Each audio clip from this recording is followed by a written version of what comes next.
Hey YouTube friends and family. How's everybody doing? I hope you're doing great.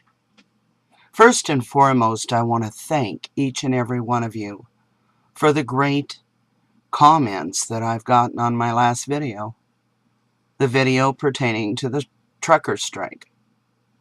October 11th through 13th is the plan. Down in the show more of that video, I provided a link that would take you directly to the truckers' site or page, if you will, on Facebook, thereby giving you the opportunity to see exactly what's going on with the truckers. What I have found, especially through one comment source, where we've had a bit of a argument, if you will, between me and that person, and you're welcome to go to that video and you can read the comments yourself. Ignorance is bliss. I say ignorance, not meaning that anybody's stupid, because that's not the meaning of ignorance. Although in many applications people misuse the word to imply that somebody is stupid.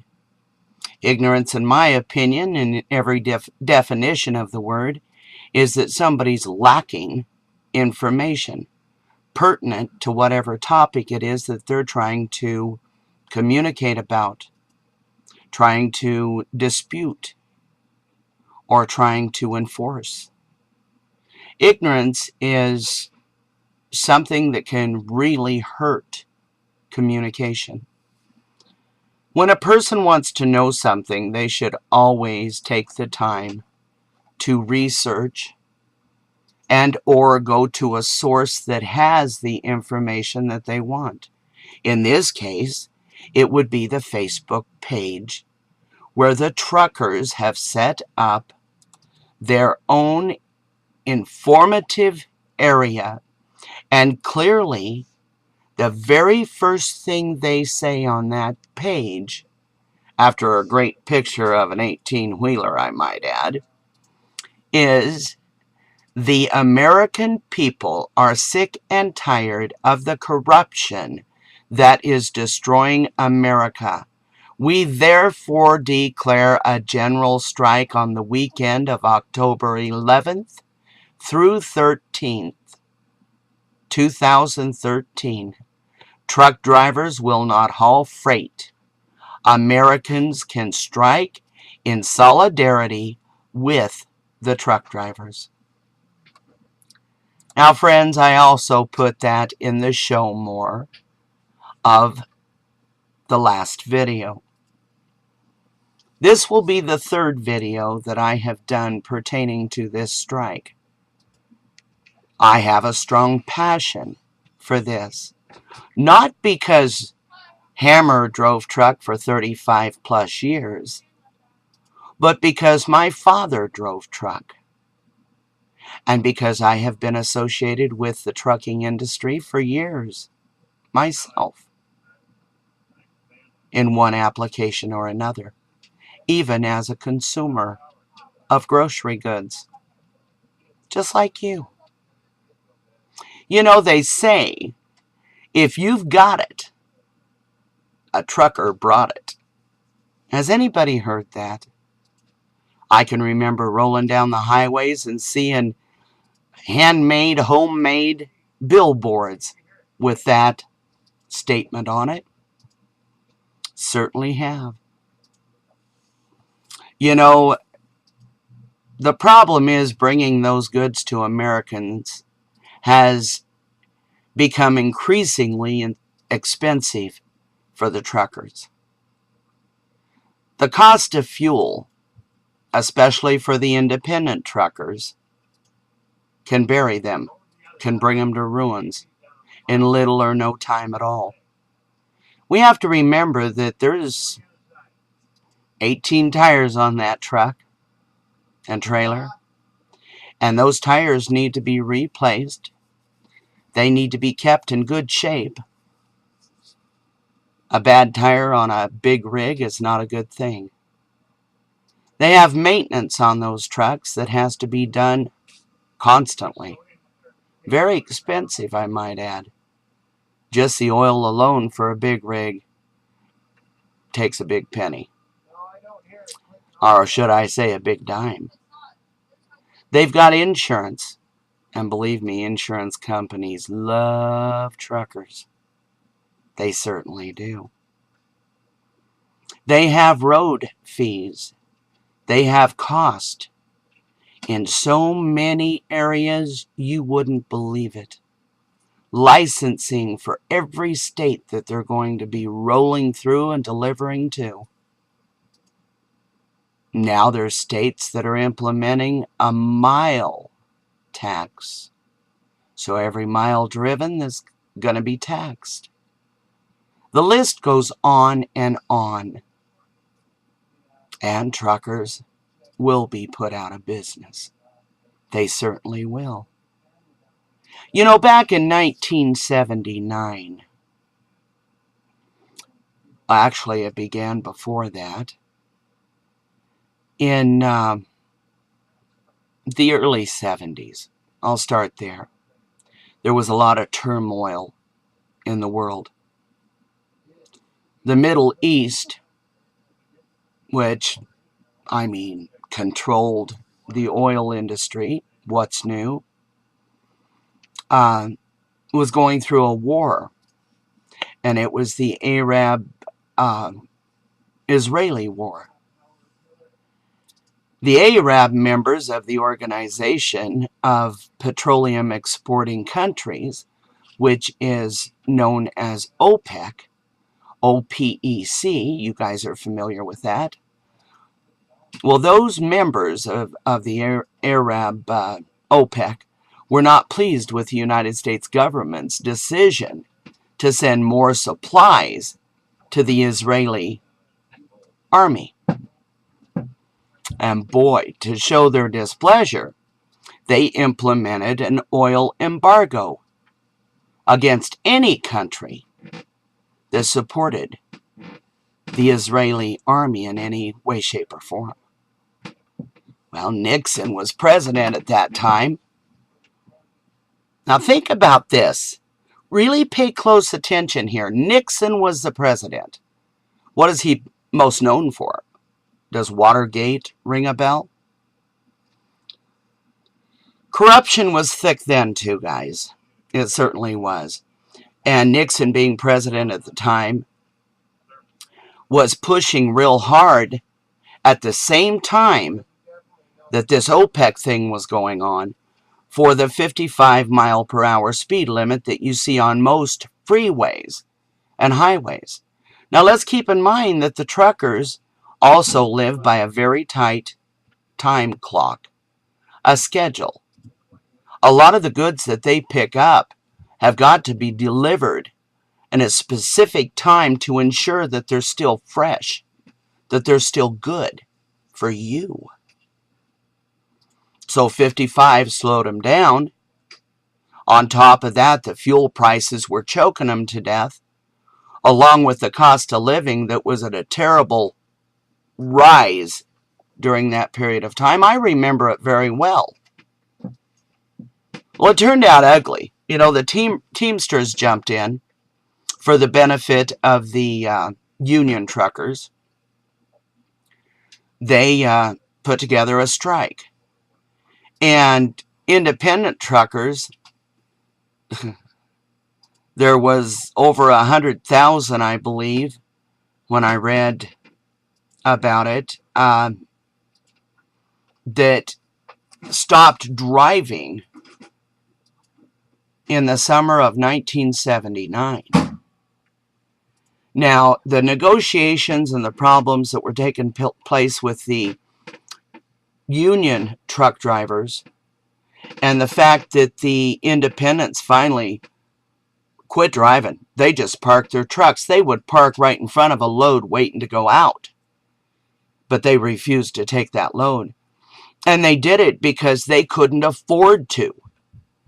The diesel fuel had hit such a soaring height that the truckers couldn't afford to fuel their trucks to go the hundreds of miles or thousand of miles that they needed to go. The big problem was that this became a war between the union truckers and the independent truckers. And the people of the United States, the people of America, had no clue.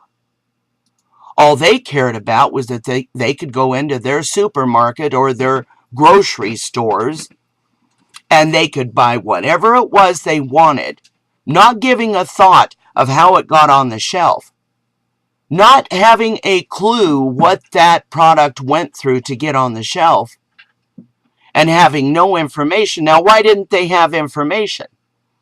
Well, the truckers used the CB. They certainly did. The wonderful CB radio. That was their form of communication. They didn't have cell phones. They certainly didn't. They didn't have internet, my friends. But neither did the people. People didn't have this wonderful tool of internet. So what the people had to do is they had to put all their faith in mainstream media. Yes, they put their faith in mainstream media. Now, what did they hear on mainstream media?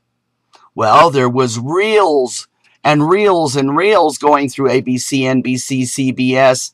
I don't remember if CNN and Fox were even around then. You'd have to look that up. But there wasn't near as many as there is today that were out there broadcasting. Many of them, merged later. And I think that's how CNN became CNN, but I'm not sure. You'd have to look it up. I'm not an authority on this stuff. I'm just sharing what I do know. Oh, Bob Schaefer, whatever his name was, got on the news and he was broadcasting, this was on CBS News on June 16th of 1979.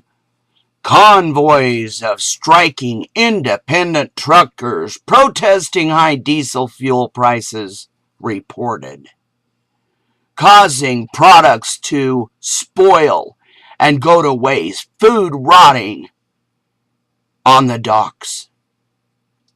Well, this is what the people were hearing. And all they could see in their minds was their grocery store not having food. Well, those damn truckers, they're trying to kill America. They're trying to ruin America. They're trying to ruin us. So the people were not behind the truckers either. And why? Because they didn't have the information they needed. They didn't know what it was all about. They didn't understand it. They couldn't see that what the truckers was doing or what they were trying to do was to help America. Friends, that's a fact. Whether it was a deliberate act on the part of our government, who will ever know?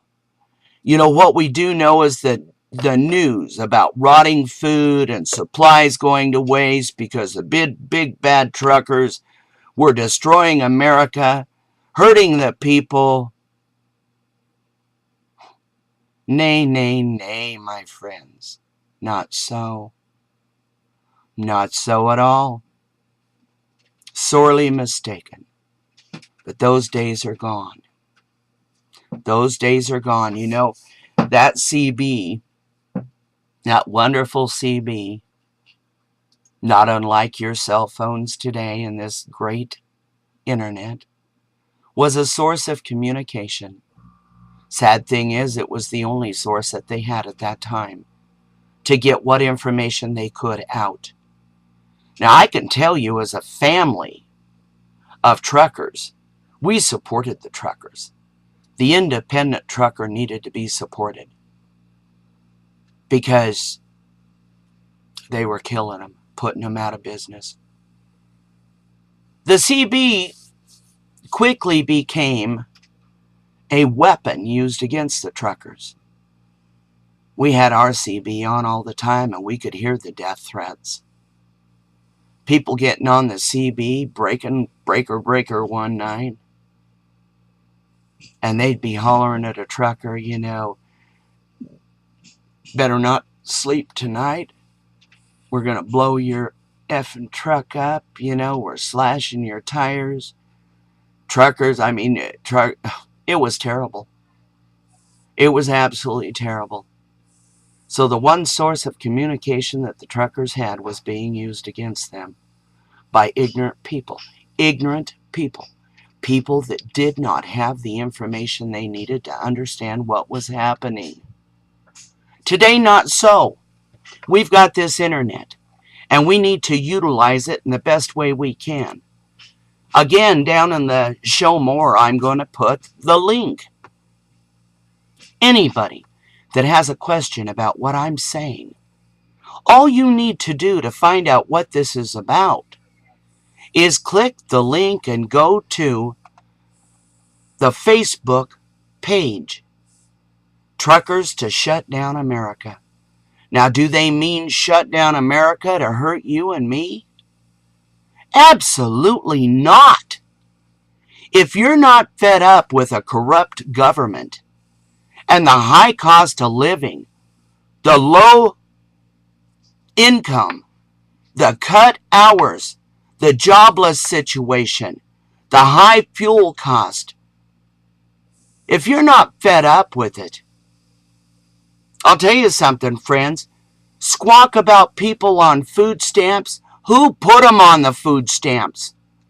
Who pushed them into the position where they have to swallow their pride and walk in and beg for half enough food stamps to feed their family for 1 month? What's happened that's caused that? Think about it. And these truckers are not in good shape. We lose our truckers, you're not going to have squat on your shelves, except maybe what the government decides to put on your shelf. And I'd be real cautious about eating any of that. GMO, ring a bell? Friends, I'm telling you, we have the web now, not just a CB. We have cell phones. We have communication that is valuable. It's a blessing. The communication we have today is a blessing. All you have to do is pick up that little mouse, and click it. Now, somebody took real offense when I said that earlier. I didn't mean it offensively. I don't mean to offend anybody. And any of you that know me know that. I love everyone. But to have someone mean to me and call me names because they're ignorant of the facts, and all they had to do was click a link and read, well, I take offense of that. I certainly do. If you care about America, if you care about the well-being of your family, if you care about what's happening at all, then you need to click that link and you need to stand up and back these truckers. You certainly do, my friends, because it's the truth. If you've got it, a truck brought it. They need our support, friends and family. They certainly do. They're good old boys and girls. Yeah, they certainly are. Great big hugs and a whole bunch of love. And hey, truckers, don't you forget my jelly beans. I'll see you the next go around. For now, we're over and out.